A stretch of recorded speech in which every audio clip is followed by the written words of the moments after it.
Hello guys, ரொம்ப நாளுக்கு பேருந்து ஒரு vlog சீரீஸில் ஒரு குட்டி வீடியோ உண்டு. வாங்க வீடியோக்குள்ளே போகலாம். ஜிம்முக்கு போயிட்டு ஒரு குட்டி குழியில் போட்டுட்டு வெளியில் சாப்பிட போகலாமென்று வலிக்கிட்டாச்சு. வளமையாக போகிற ரெஸ்டாரண்ட்டுக்கு போனால் பூட்டி வச்சுருக்கானுங்க.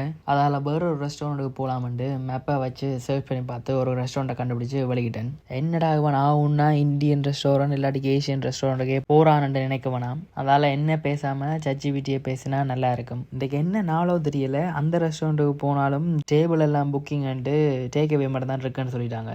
டேக்அவேனாலும் பரவாயில்ல, ரூமுக்கு போய் வந்து சாப்பிடுவோம். என்ன செம பசி. ரூமுக்கு போய் தனித்தனி எடுத்து வச்சுட்டு சாப்பிட பழகிட்டேன். சாப்பிடக்கே தான் பழங்கிச்சு. எனக்கு சாப்பாடுலேயும் ஆப்ப வச்சுட்டாங்கன்ட்டு பன்னீர் டிக்கா கறி என்று ஓட பண்ணால் அது சீனி பானியோட கலரிங்கை சேர்த்து ஊற்றி வச்சுருக்காங்க. இதுக்கு மிஞ்சியும் அதை சாப்பிட்டேன்டா ஹாஸ்பிட்டல்லாம் போகணுமெண்டு குப்பையில் போட்டுட்டேன். சாப்பாடை குப்பையில் போட்டுட்டேன்ட்டு ஒரு கவலையாக தான் இருந்துச்சு. ஸ்டில் பசியும் போகாதால் ஒரு குட்டி பீஸா வாங்கி சாப்பிட்டேன். இன்றைய நாள் பின்னேற பொழுது நல்லாவே போகலை. இனி இருந்து ஒன்றும் செய்ய போகிறதில்ல. ஒரு குட்டி தூக்கத்தை போட வேண்டியதான். டாட்டா, பாய்.